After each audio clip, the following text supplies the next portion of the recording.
नमस्कार, मैं हूं सुनील बॉबी और आप इस समय देख रहे हैं अपना खास कार्यक्रम बिहार समाचार, जहां बातें करते हैं बिहार की, खबरें होती है बिहार की खबरों के साथ साथ देश दुनिया में क्या कुछ चल रहा है तमाम खबरों से आपको कराते हैं अपडेट। बिहार की अगर बात कर ले तो बिहार में इन दिनों राजनीतिक गतिविधियां काफी तेज है। जहां भाजपा और जदयू राजद आमने सामने हैं, वहीं बिहार की राजनीति हमेशा बदलती नजर आ रही है। आपको बता दें कि बिहार की अगर बात कर ले तो बिहार के 36 जिलों में 3 बेड के 101 वेलनेस सेंटर भी बनेंगे। सेंटर का निर्माण पंचायती राज और संचालन स्वास्थ्य विभाग करेगा। यानी कि सेंटर का निर्माण जो है पंचायती राज विभाग करेगा और संचालन स्वास्थ्य विभाग करेगा। यानी कि दो विभागों के सहयोग से यह वेलनेस सेंटर बनेंगे। सेंटर की पहली मंजिल पर डॉक्टरों के लिए आवास भी होंगे। जिला परिषद की जमीन पर इसका निर्माण किया जाएगा। यानी पंचायती राज विभाग और स्वास्थ्य विभाग के संयुक्त पहल पर यह कार्य शुरू होगा। 55.5 लाख रुपए एक वेलनेस सेंटर के निर्माण पर खर्च किए जाएंगे। 2500 वर्ग फीट में होगा भवन का निर्माण। यानी कि पूरा खाका बनकर तैयार है। बिहार सरकार की इसमें विशेष पहल है। आपको बता दें कि लोगों के इलाज और स्वास्थ्य जांच के लिए राज्य के 26 नहीं 36 जिलों में 101 वेलनेस सेंटर बनेंगे। इस सेंटर का निर्माण पंचायती राज विभाग करेगा, जिसका संचालन स्वास्थ्य विभाग करेगा। दोनों विभागों की सहमति के बाद यह फैसला किया गया है। अभियंताओं के द्वारा इसके भवन का नक्शा भी तैयार कर लिया गया है। हर एक वेलनेस सेंटर के निर्माण पर 55,50,000 के खर्च का अनुमान बताया जाता है। और इधर अपने अधिकार और सम्मान को लेकर कई प्रखंडों में वार्ड सदस्यों ने किया धरना प्रदर्शन और सरकार के सामने रखी अपनी मांगे। कहा कि सरकार हमें धोखा दिया है, रबड़ स्टाम्प की तरह हमें यूज किया जा रहा है, हमें मान सम्मान की बात कौन करे, अधिकार भी नहीं मिल रहा है, स्थानीय लोगों के द्वारा मान सम्मान भी नहीं मिल रहा है। इसका जिम्मेवार खुद बिहार सरकार है। बिहार सरकार पर आरोप लगाते हुए वार्ड सदस्यों का कहना है कि हमें जिस उम्मीद के साथ में वार्ड के विकास को लेकर हमें बनाया गया और जनता के द्वारा चुना गया, तो हमारे साथ सरकार जो है धोखा की है। यह बात बिहार के विभिन्न प्रखंडों में धरना प्रदर्शन के माध्यम से वार्ड सदस्यों ने किया है। जैसा कि आप जानते हैं कि बिहार सरकार के सर्वे में यह आया है कि नल जल योजना 99% सफल है और 1% पूरा करने के लिए दिसंबर महीने से कार्य कराया जाएगा। लेकिन इसको धत्ता बताते हुए वार्ड सदस्यों ने कहा है कि नल जल योजना बिल्कुल धाराशायी है। 2-4 जगहों को छोड़कर सभी जगह असफल बताया है। वार्ड सदस्यों का मानना है कि नल जल निर्माण को लेकर, उसकी मरम्मत को लेकर फिर से सरकार को पहल करनी चाहिए और वार्ड सदस्यों को भी जिम्मेवारी मिलनी चाहिए। और बिहार सरकार की अगर बात माने तो बिहार सरकार का मानना है कि बिहार सरकार गांवों के विकास को लेकर हमेशा तटस्थ है। जैसा कि गांवों को भी बिजली की चकाचौंध रोशनी से दुधिया रोशनी में नहाना चाहती है, जिस प्रकार से शहरों में दिन रात रोशनी रहता है, उसी प्रकार से ब्रेडा से समझौता के बाद हर वार्ड में 10 सोलर स्ट्रीट लाइट लगाने की बात सामने आई है। इसकी शुरुआत भी बिहार सरकार द्वारा कर दिया गया, जिसका उद्घाटन बिहार के मुख्यमंत्री नीतीश कुमार और उप मुख्यमंत्री तेजस्वी प्रसाद यादव, पंचायती राज मंत्री मुरारी प्रसाद गौतम के द्वारा कर दिया गया है। आपको बता दें कि सीएम को पुरातात्विक एटलस भेंट की गई।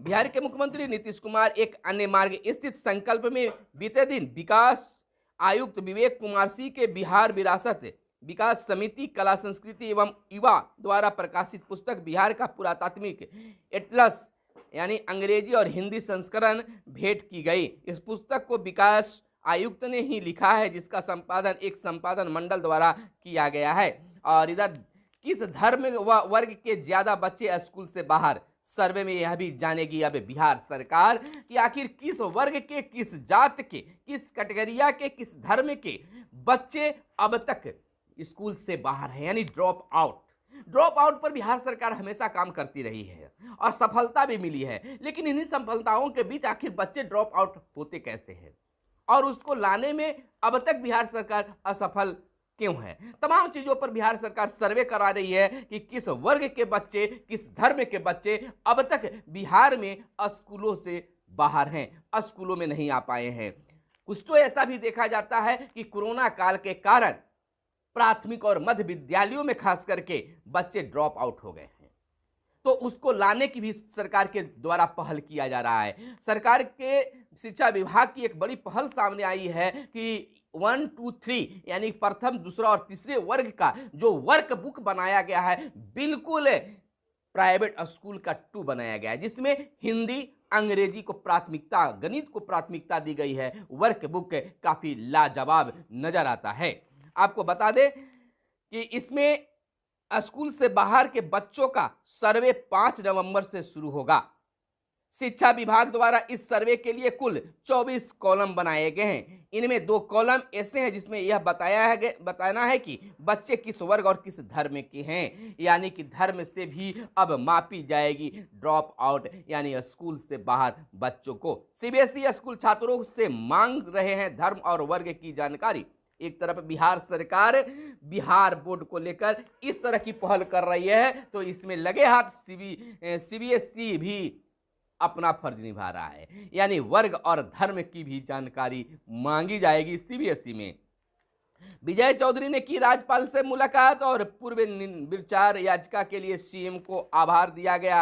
आपको बता दें कि वित्त, वाणिज्यकर एवं संसदीय कार्य मंत्री विजय कुमार चौधरी ने बीते दिन राजभवन जाकर राज्यपाल फागू चौहान से मुलाकात की। राजभवन सचिवालय द्वारा इस बाबत जारी विज्ञप्ति में इसे शिष्टाचार मुलाकात बताया गया है।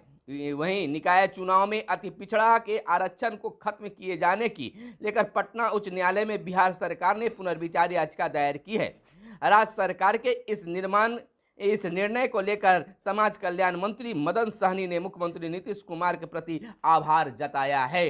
अलबत्ता कह सकते हैं 2 दिन के बाद निकाय चुनाव होना था और हाई कोर्ट के आदेश के बाद निरस्त कर दिया गया, तत्काल रोक लगा दिया गया। बिहार सरकार भी इस पर रोक लगा दी गई। उम्मीदवारों का पंपलेट भी दीवारों पर सट गए थे, पोस्टर बैनर लग गए थे और उसको पुनः हटा दिया गया। अब जानिए कि किस प्रकार से वहां के लोगों को गुजरा होगा, उम्मीदवारों को गुजरा होगा। और डीएलएड विद्यार्थियों का रजिस्ट्रेशन आज से शुरू होगा, तो आप डीएलएड में नामांकन कराना चाहते हैं तो पीछे मत हटिए, आज से इस प्रक्रिया में लग जाइए। आज से नामांकन शुरू हो जाएगा। मैट्रिक सेंटर परीक्षा 15 नवंबर से होंगी।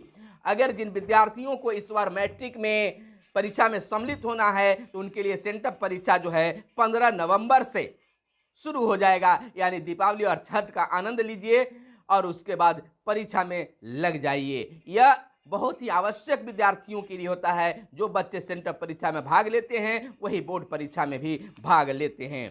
कोडरमा मधेपुर पैसेंजर आज से रद्द कर दिया गया है। वहीं गुरु पर्व पर श्रद्धालुओं के लिए होगी बेहतर व्यवस्था, सीएम बोले। मुख्यमंत्री नीतीश कुमार ने पदाधिकारियों को निर्देश दिया है कि श्री गुरु नानक देव की महाराज के 554 पावन प्रकाश गुरु पर्व पर आने वाले श्रद्धालुओं के ठहरने के बेहतर व्यवस्था के साथ साथ साफ सफाई की समुचित व्यवस्था रखें ताकि उन्हें किसी प्रकार का असुविधा महसूस नहीं हो। बात कर लेते हैं शराबबंदी पर। तो शराबबंदी कानून लागू होने के बाद कई नए किस्म के अपराधों का जन्म हुआ है। कोर्ट ने कहा है, पूछा है। पटना हाई कोर्ट की एकल पीठ ने सुनवाई के दौरान की है टिप्पणी। वृहद सुनवाई के लिए मामला मुख्य न्यायाधीश को रेफर किया गया है। और इधर सोनपुर मेले में कामगारों का मौके पर होगा निबंधन, यानी कि श्रम संसाधन विभाग ने विश्व प्रसिद्ध सोनपुर मेले में विभाग में संबंधित योजनाओं का प्रचार प्रसार एवं ऑन स्पॉट श्रमिकों और युवाओं के रोजगार हेतु निबंधन कराने का निर्णय लिया है। बीते दिन विभागीय मंत्री सुरेंद्र राम की अध्यक्षता में हुई बैठक में यह निर्णय लिया गया है और अति पिछड़ा के आरक्षण के लिए दिया गया है धरना। आम जनता पार्टी के राष्ट्रीय ने बीते दिन गर्दनी बाग में धरना दिया है और केंद्र सीबीआई का दुरुपयोग कर रहा है। तेजस्वी यादव का बड़ा बयान आया है कि केंद्र सरकार जो है सीबीआई, ईडी जैसे व्यवस्थाओं को दुरुपयोग कर रही है। और इधर भारतीय प्रशासनिक सेवा के 6 अधिकारियों का तबादला कर दिया गया है। श्रीकांत कुंडलिक खड़ेक्कर का पटना सदर और प्रदीप सिंह को दानापुर में तैनाती हुई है। वहीं राज्य के विभिन्न अनुमंडलों में तैनात 6 IAS अफसरों को बनाया गया है DDC एवं नगर आयुक्त। पदस्थापना की प्रतीक्षा में रहे 2020 बैच के IAS की ADM के पद पर भी तैनाती की गई है। और इधर राज्य के जिला अस्पतालों से स्कैन हटाने का काम बेहद धीमी है। और इधर हम आपको बता दें IPS आदित्य कुमार और दयाशंकर निलंबित हो गए हैं, यानी कि कार्रवाई जालसाजी और भ्रष्टाचार में घिरे 2 शीर्ष पुलिस अफसर नपे हैं। और इधर राहत की बात है कि कोर्ट ने तेजस्वी की जमानत बहाल रखी है। और हादसा केदारनाथ में हेलीकॉप्टर गिरा, पायलट समेत 7 मरे। आतंकी मॉडल को लेकर पटना में NIA के छापे और पुलिसकर्मियों की छुट्टी पर 24 से 31 अक्टूबर तक रोक, यानी कि कोई भी पुलिसकर्मी जो है, यानी कि दीपावली से छठ तक कोई भी छुट्टी नहीं ले सकते। 24 से 31 अक्टूबर तक उनकी छुट्टी को रद्द कर दिया गया है।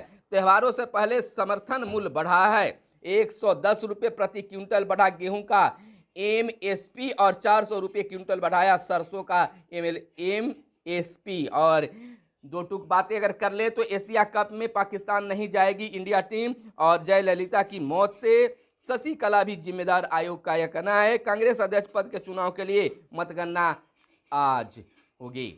तो यह थी आज की प्रमुख खबरें। और बिहार के शिक्षकों को लेकर, बिहार के कर्मचारियों को लेकर बिहार सरकार का बड़ा दावा है कि पर्व से पहले बिहार के कर्मचारियों को वेतन दे दिया जाएगा। अगर मिलता है तो बिहार में पहली बार शायद होगा कि 30 तारीख से पहले ही वेतन मिल जाएगा। 20 अक्टूबर से वेतन देने की कवायद शुरू कर दी जाएगी। तो आपके खाते में पैसे आते हैं या नहीं आते हैं, यह तो देखना होगा, समय बताएगा। तो फिर मिलते हैं अगले वीडियो में। कैमरे के पीछे हैं मयंक प्रताप। धन्यवाद। जय हिंद, जय भारत, वंदे मातरम।